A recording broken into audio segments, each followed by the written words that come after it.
Bonjour, c'est Alex de Waterfall Revenue. On continue ce podcast où on partage des stratégies concrètes pour booster ta carrière professionnelle. Aujourd'hui, on va aborder un sujet qui peut sembler un peu paradoxal, mais qui est pourtant crucial pour progresser. Comment forcer ta promotion sans la demander ? Alors tu sais, dans beaucoup d'entreprises, demander directement une promotion peut être parfois mal perçu, ça peut créer de la tension avec ton supérieur hiérarchique, et on te dira peut-être, il faut que tu fasses tes preuves ou t'es pas encore prêt, le moment n'est pas encore venu. En général, c'est ce qu'on a comme feedback de son N+1 lorsqu'il est embarrassé par une demande de promotion. Si tu veux vraiment avancer, il y a une stratégie bien plus subtile, c'est forcer cette promotion par tes actions, ton attitude et ta manière de te positionner au sein de l'entreprise sans jamais avoir à réclamer cette promotion. Faire en sorte que ta hiérarchie comprenne, sans que tu aies exprimé quoi que ce soit, que si tu n'as pas cette promotion au moment qu'un poste se libère, tu vas être extrêmement frustré. Mais ça, tu ne le dis pas. C'est ce que tes supérieurs hiérarchiques doivent déduire.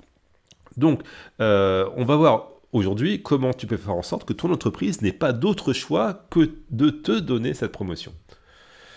Alors, la première chose, c'est la première clé pour forcer une promotion sans la demander, c'est de te comporter comme si tu avais déjà le poste. Si tu veux être perçu comme un manager, un leader ou un expert dans ton domaine, tu dois agir en conséquence avant même qu'on te l'accorde officiellement. Ça veut dire quoi concrètement ? Ça veut dire que tu dois déjà commencer à prendre des responsabilités supplémentaires, à t'impliquer dans des projets stratégiques, à résoudre des problèmes qui dépassent ton périmètre actuel. Si tu te contentes de ce qu'on te demande, tu resteras dans ta case. En revanche, si tu te montres que tu es déjà capable de faire plus, tu crées une dynamique où la promotion devient presque une évidence.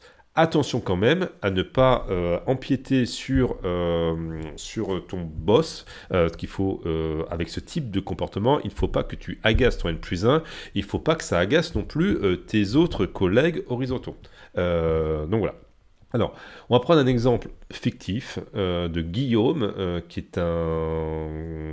travaille dans une entreprise et qui voulait devenir responsable de son équipe. Plutôt que de demander cette promotion directement, il a commencé à prendre naturellement le lead sur des projets. Il animait des réunions, il se rendait disponible pour aider ses collègues et surtout, il résolvait des problèmes que son supérieur n'avait pas le temps de gérer. Et en quelques mois, il avait tellement pris ses marques dans ce rôle de leader que la direction a fini par lui proposer un poste supérieur sans même qu'il n'ait à le réclamer. Un autre levier pour forcer ta promotion sans la demander, c'est de devenir la solution au problème de ton entreprise. Et là, je te parle de proactivité. Si tu attends qu'on te donne des missions et qu'on t'indique le chemin, tu risques de rester sur la touche. Mais si tu es celui ou celle qui résout des problèmes majeurs, qui dégage des solutions là où les autres échouent, alors ta promotion deviendra une évidence. Cherche à comprendre les points de douleur de ton entreprise ou de ton service. Identifie les domaines où tu peux apporter une vraie valeur ajoutée. Et montre à ta hiérarchie que tu es la personne qu'il leur faut pour résoudre ces problèmes. Quand tu commences à être perçu comme indispensable, il devient beaucoup plus facile pour eux de te promouvoir. On prend un exemple fictif de Karine qui travaille dans un service client. Elle remarque que l'un des plus gros problèmes de l'entreprise, c'est la gestion des réclamations, que ça prenait trop de temps. Et donc, sans que personne ne lui demande, elle a proposé un plan pour optimiser ce process de réclamation. Et ensuite, elle a mené le projet à bien et les résultats ont été visibles. Réduction des délais, satisfaction des clients en hausse. Et donc, grâce à ce projet, quand son poste de manager s'est libéré, il était évident pour tout le monde que c'est elle qui allait l'obtenir. Et ça, c'est la meilleure des positions à être. C'est quand tout le monde, y compris ses collègues, voit qu'il est évident que ce sera cette personne qui sera le futur manager. C'est pas sûr facile, parfois il y a de la compétition en interne, donc c'est pas possible d'être dans ce cas-là, mais en tout cas, si tu es dans ce type de situation, c'est la meilleure manière d'avoir une promotion. Pour forcer la promotion, tu dois créer ton propre espace de leadership. C'est-à-dire l'espace où tout le monde va te reconnaître comme un leader. Donc l'espace, c'est un espace qui est informel. C'est plutôt une série de sujets sur lesquels tu as l'autorité, tu es en position de leadership sans avoir officiellement la responsabilité. Et c'est ça, ce type de périmètre que tu dois te créer par toi-même. Donc pour te créer cet espace de leadership, tu dois prendre l'initiative sur des domaines où personne ne l'a fait avant toi. Tu identifies un projet, une mission, un secteur négligé dans ton entreprise, dans ton service, et tu prends les devants. Tu crées un projet, tu mobilises des ressources et tu mènes tout ça comme un leader. Donc effectivement, parfois dans les entreprises, il y a des gisiers de croissance ou de revenus potentiels qui sont sous-exploités et personne n'est dessus, tu peux te mettre dessus et montrer qu'il y a possibilité de créer de la valeur là-dedans et ça peut être une manière de te créer ton propre espace de leadership. Donc ce type d'attitude te permettra non seulement de montrer que tu es capable de gérer des responsabilités, mais aussi de te distinguer des autres. Là où certains attendent des directives, toi tu crées des opportunités et c'est exactement ce qu'une direction recherche chez un futur leader. Et en te créant ton propre espace de leadership où l'idéal, c'est là où il n'y a pas de concurrence, où personne ne se positionne, mais sur des choses qui potentiellement sont intéressantes pour l'entreprise, tu vas pouvoir faire tes preuves, tu vas pouvoir aussi grandir en tant que futur manager ou en tant que personne, en tant qu'employé. Et c'est une excellente manière, pas forcément pour avoir le poste au-dessus, mais pour que quand il y a d'autres projets, d'autres postes qui se créent ou qui se libèrent ailleurs dans l'organisation, pour que ta hiérarchie pense à toi pour ce poste. Donc, en quelque sorte, tu te crées une zone, en plus de ton travail normal, qu'il faut que tu continues de faire, bien entendu, tu te crées un périmètre sur lequel personne est, et tu vas montrer que ce périmètre, tu vas pouvoir dégager de la valeur pour l'entreprise. Si on veut mettre un exemple, ça pourrait être, je sais pas... dans l'entreprise, elle a plein de gammes de produits. Il y a une gamme de produits qui est un petit peu délaissée, puis personne ne s'y intéresse. Et puis toi, tu vois que sur ce type de produit, il y a vraiment une opportunité. Il y a des clients, mais que le produit il est bien, les clients sont prêts à acheter, mais le lien se fait pas forcément. Et tu vas développer cette gamme de produits.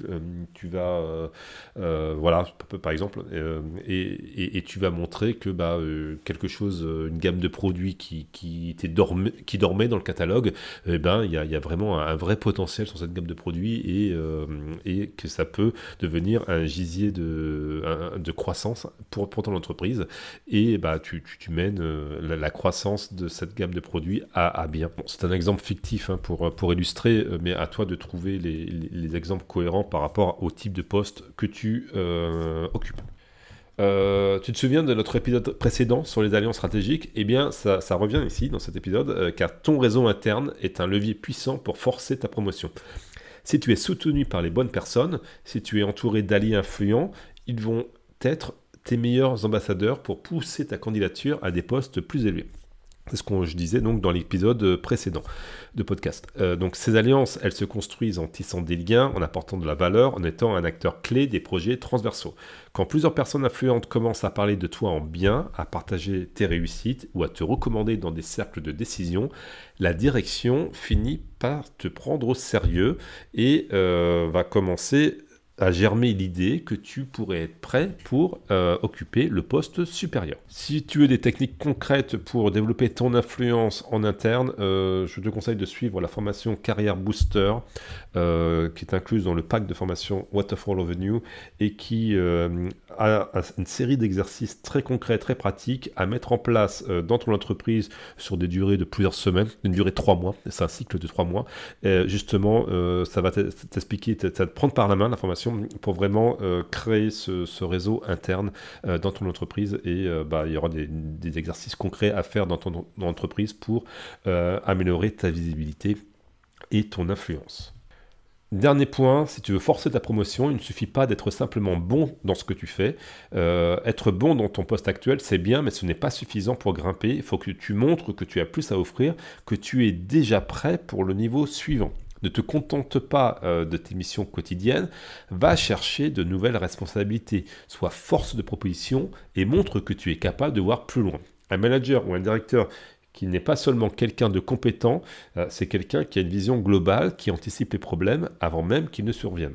Si tu veux savoir si tu peux être prêt pour une promotion rapidement, pose-toi la question, est-ce que si demain tu as la promotion par le plus grand des hasards, est-ce que ça va surprendre tes collègues ou les autres personnes de l'entreprise de ton point de vue? Si de ton point de vue tout le monde va être surpris parce que personne ne t'attendait sur ce poste-là, c'est que actuellement tu n'es pas au niveau. Donc la meilleure manière de savoir si toi tu es prêt à occuper le poste supérieur, c'est de te mettre dans la peau de tes collègues, y compris les collègues qui ne t'aiment pas trop, et de se dire, ou les collègues de ton département ou de d'autres départements, et de se dire, si demain ils savaient que j'avais le poste, est-ce qu'ils seraient quoi? Est-ce qu'ils seraient surpris ou pas?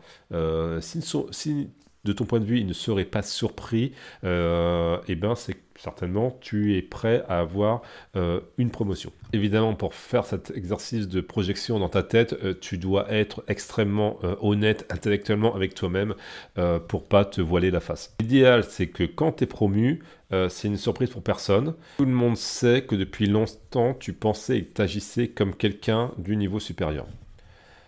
Donc pour conclure, si tu veux forcer ta promotion sans la demander, voici ce que tu dois retenir. Commence à te comporter comme si tu avais déjà le poste, deviens la solution au problème de ton entreprise, crée ton propre espace de leadership, tisse des alliances stratégiques et surtout, montre que tu as plus à offrir que ce qu'on attend de toi dans ton poste actuel. Si tu veux encore plus de stratégies pour accélérer ta carrière et obtenir cette promotion, découvre la formation Carrière Booster de Waterfall Revenue. Tous les détails sont en description sur notre site waterfallrevenue.com. Merci d'avoir écouté cet épisode. C'était Alex de Waterfall Revenue et on se retrouve la semaine prochaine pour un nouvel épisode. Allez, ciao!